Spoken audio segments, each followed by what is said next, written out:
नमस्कार दोस्तों, Nifty trader के मास्टर्स ऑफ इन्वेस्टिंग सीरीज की एक और श्रृंखला में आपका फिर से स्वागत करते हैं।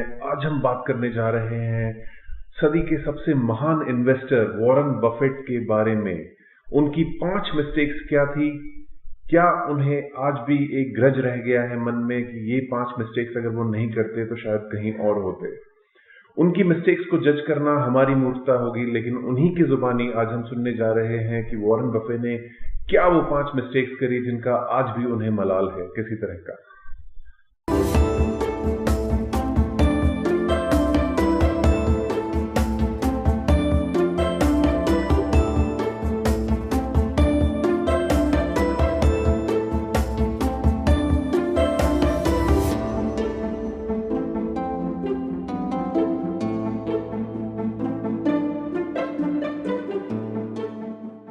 आइए शुरुआत करते हैं मिस्टेक नंबर 5 से। वॉरेन बफे का मानना है कि स्टॉक में नहीं इन्वेस्ट करना है, बिजनेस में इन्वेस्ट करना है। आप स्टॉक नहीं खरीद रहे हैं, आप बिजनेस में हिस्सेदारी खरीद रहे हैं। तो बिजनेस जब भी खरीदें उसे लॉन्ग टर्म के लिए अपने पास रखना है, बिजनेस मॉडल को समझना है और बिजनेस मॉडल को समझकर अगर हमें लगता है कि बिजनेस हमें सस्ते में मिल रहा है तो उसे सही दाम पर खरीदने के लिए वेट करना है, पेशेंस रखना है। एक ऐसा स्टॉक है जिसका उन्हें आज भी मलाल है कि शायद अगर वो खरीद लेते तो बेहतर होता। वो मानते हैं कि अमेज़न का स्टॉक उन्हें हमेशा महंगा लगा। जब भी उन्होंने उसके बिजनेस मॉडल से कंपेयर किया तो उनका कहना है कि मुझे ये स्टॉक बहुत पहले खरीद लेना चाहिए था। तो अमेज़न की लिस्टिंग हुई थी 97 में। उस समय ये स्टॉक प्राइस था $18 प्रति शेयर के हिसाब से मार्केट में लाया गया था। अगर उस समय किसी इन्वेस्टर ने स्टॉक पर पैसा लगाया होता, अगर $1000 उस समय लगाए होते 97 में आईपीओ के दौरान, तो वो $1000 आज 1.3 मिलियन US$ हो जाते, यानी कि 1,30,000% का मुनाफा। Jeff, he's just shown amazing talent in figuring out how to please customers and in a very short time. It isn't that they've had some breakthrough and found some molecule this or that or come up with some incredible invention. They've taken fairly ordinary things. I mean, starting buying books and the Kindle came out of there, and there's some products, but overwhelmingly he's taken things that you and I were buying before, and he's figured out a way to make us happier buying those products, either by fast delivery or prices or whatever it may be. And that's remarkable when you think about it. अब बात करते हैं Warren Buffett की mistake number 4 के बारे में। 1990 में Warren Buffett ने यूएस एयरवेज में प्रेफर्ड शेयर्स के द्वारा इन्वेस्टमेंट किया था। इस इन्वेस्टमेंट की कुल वैल्यू थी $358 मिलियन। हालांकि इस इन्वेस्टमेंट में उन्होंने बहुत ज्यादा नुकसान नहीं किया, लेकिन ये इन्हें अपनी कुछ गलतियों में से मानते हैं। वॉरेन बफे का प्रिंसिपल है कि बिजनेस की समझ होना बहुत जरूरी है जब आप उसमें इन्वेस्ट करते हैं। उस इंडस्ट्री को जानना बहुत जरूरी है जब उसमें आप इन्वेस्ट करते हैं। एक बढ़िया मैनेजमेंट होना बहुत जरूरी है जब आप किसी बिजनेस में इन्वेस्ट करते हैं। यहाँ पर वो अपनी मिस्टेक बताते हैं कि शायद उन्होंने कहीं ना कहीं इस इंडस्ट्री की जो कॉम्प्लेक्सिटी है उसको अंडर एस्टिमेट किया, और जितना वहां पर कंपटीशन है उसे वो ढंग से नहीं समझ पाए थे। इसीलिए ये इनकी सबसे बड़ी मिस्टेक्स में शामिल है। I went into U.S. Air. I bought a preferred stock in 1989. As soon as my check cleared, the company went into the red and never got out. I mean, it was really dumb. I mean, I've got an 800 number I call now whenever I think about buying an airline stock. I call them up any hour that, fortunately, I can call them at 3 in the morning, and I just dial and I say, my name's Warren, I'm an aeroholic, and I'm thinking about buying this thing, and then they talk me down. I mean, it takes hours sometimes, but it's worth it, believe me. If you ever think about that buying an airline stock, call me and I'll give you the 800 number, because you don't want to do it. But we got lucky in terms of how we eventually came out on it, but it was a dumb decision. All mine. Mistake number 3 उन दिनों की बात है जब Warren Buffett शायद एक entrepreneur बनना चाहते थे। 22 साल की उम्र थी और उस समय उन्होंने एक गैसोलीन स्टेशन डाला था अपने दोस्त के साथ में।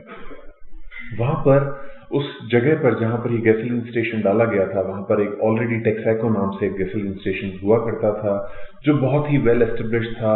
लोग वहां पर जाया करते थे, उन्हें अच्छी सर्विस मिलती थी, अच्छी लॉयल्टी थी, और वॉरेन बफे उस लॉयल्टी से अपने कस्टमर बनाने में नाकाम रहे।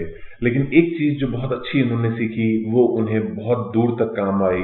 क्या है वो बिजनेस प्रिंसिपल? क्या आप जानते हैं कि कस्टमर लॉयल्टी एक बहुत बड़ी चीज होती है बिजनेस के अंदर।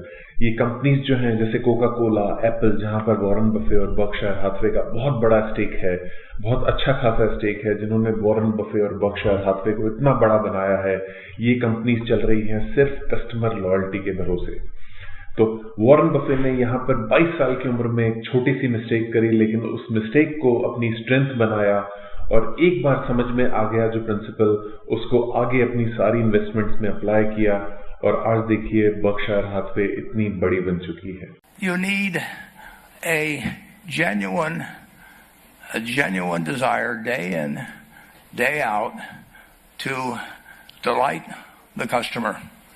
I've never seen a business, and I've seen a lot of businesses, but I've never seen one that delights the customer, that doesn't succeed. I mean, what you want is that customer the next day when they think, do I want to rent a car or do I want to buy some furniture?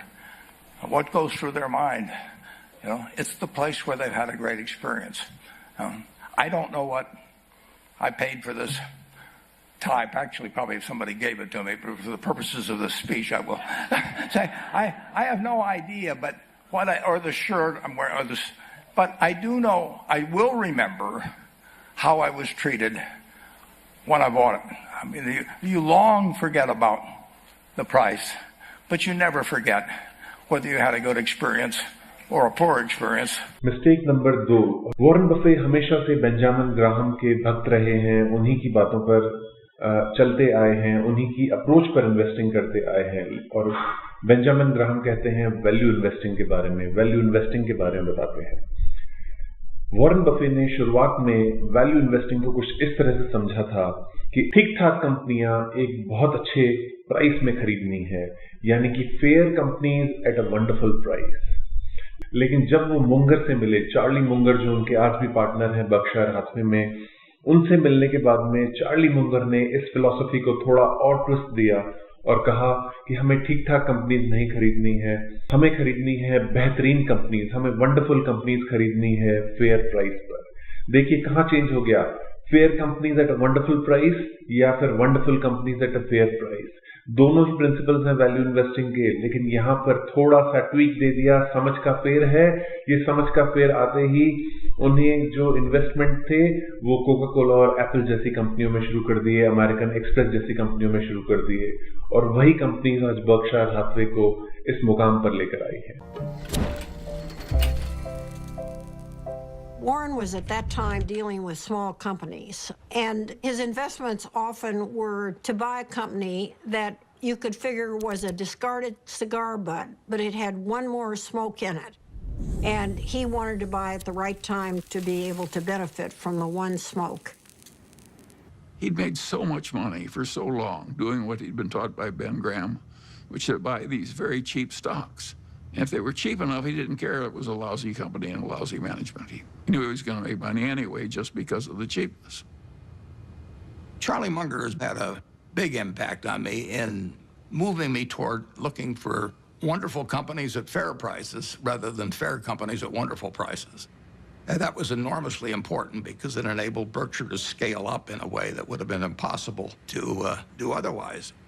तो आइए अब बात करते हैं Warren Buffett की mistake number 1। सबसे बड़ी भूल जिंदगी की क्या थी वॉरेन बफेट की, जिसे सुनकर मैं भी चौंक गया था, शायद आप भी चौंक जाएंगे। ये मिस्टेक थी बर्कशायर हाथवे, जो एक टेक्सटाइल बिजनेस था, उसकी खरीद को लेकर। तो कहानी कुछ इस तरह से शुरू हुई कि वॉरेन बफे ने शुरुआत में धीरे धीरे अपना स्टेक इस कंपनी में बढ़ाना शुरू किया, जब उनकी फिलॉसफी थी कि फेयर बिजनेसेस को वंडरफुल प्राइस में खरीदना है, वैल्यू इन्वेस्टिंग की फिलॉसफी थी। उस समय उन्होंने बर्कशायर हाथवे में स्टेक खरीदना शुरू किया। उन्हें लगा कि ये जो बर्कशायर हाथवे का स्टॉक है, ये शायद इसके टेंजिबल एसेट्स की वजह से वैल्यू उसकी ज्यादा है, लेकिन मार्केट उसको वैल्यू नहीं दे रहा है, क्योंकि टेक्सटाइल बिजनेस जो था उस समय भी स्ट्रगल कर रहा था यूएस में। और उस समय बर्कशायर हाथवे के चीफ एग्जीक्यूटिव थे सीबरी स्टैंटन। उन्होंने जो है वॉरेन बफे को कहा कि मैं आपका माइनॉरिटी शेयर जो है वो खरीदने के लिए तैयार हूं, $11.5 प्रति शेयर के हिसाब से। वो दोनों उस डील के लिए एग्री हो गए और बफे ने उसके लिए हाँ भी भर दी थी।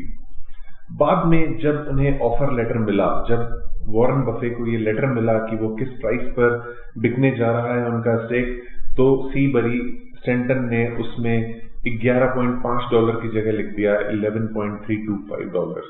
और बाद में अपने गुस्से और ईगो में आकर उन्होंने इस कंपनी में कंट्रोलिंग स्टेक भी खरीद लिया, और अपना जो स्वीट रिवेंज लेने के लिए उन्होंने बाद में सीबरी स्टैंटन जो उस कंपनी के सीईओ थे उसको फायर भी कर दिया।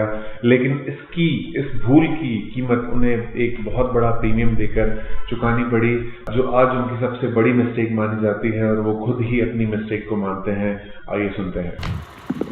I bought the first shares of Berkshire in 1962, and it was a northern textile business destined to become extinct eventually. And it was a statistically cheap stock in a terrible business.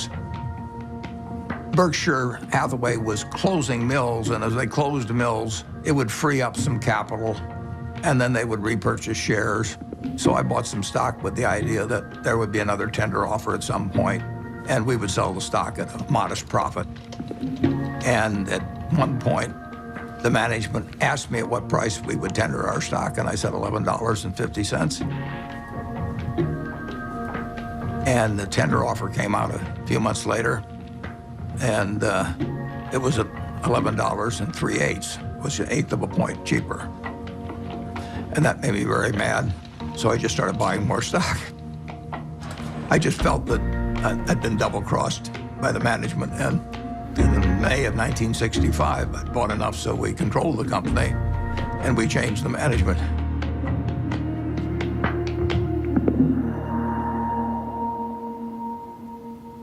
That was a pretty silly way to behave, as Warren has recounted in retrospect. One of the reasons Warren's successful is he's brutal in appraising his own past. He wants to identify misthinkings and avoid them in the future. But it was an accident that he chose Berkshire Hathaway. If the chairman hadn't tried to cheat him out of an eighth, there wouldn't have been any Buffett-Berkshire Hathaway history. If you're emotional about investment, you're not going to do well. You may have all these feelings about the stock. The stock has no feelings about you. तो आज के लिए बस इतना ही। शुक्रिया दोस्तों इस video को एंड तक देखने के लिए। अगर आपको ये वीडियो अच्छा आया है तो कमेंट कीजिए, लाइक कीजिए, सब्सक्राइब कीजिए और शेयर कीजिए। हम आपके लिए इसी तरह के और वीडियोस लाते रहेंगे। आपको और किसी टॉपिक पर अगर जानकारी चाहिए, आप चाहते हैं कि निफ्टी ट्रेडर की टीम उस पर रिसर्च करे, आपके लिए एक शानदार वीडियो बनाए, तो हमें नीचे कमेंट कीजिए। हम कोशिश करेंगे कि आपकी उस फरमाइश को पूरा किया जाए। साथ ही साथ अगर आप एक इन्वेस्टर हैं या एक ट्रेडर हैं तो आपने अपनी मिस्टेक्स से क्या सीखा है, आपने वॉरेन बफे या महान इन्वेस्टर्स या ट्रेडर्स की मिस्टेक्स से क्या सीखा है, नीचे कमेंट्स द्वारा बताइए। और अपने जो बाकी यहाँ पर हमारे निफ्टी ट्रेडर के व्यूअर्स हैं उनके साथ भी शेयर कीजिए। शुक्रिया, शब खैर।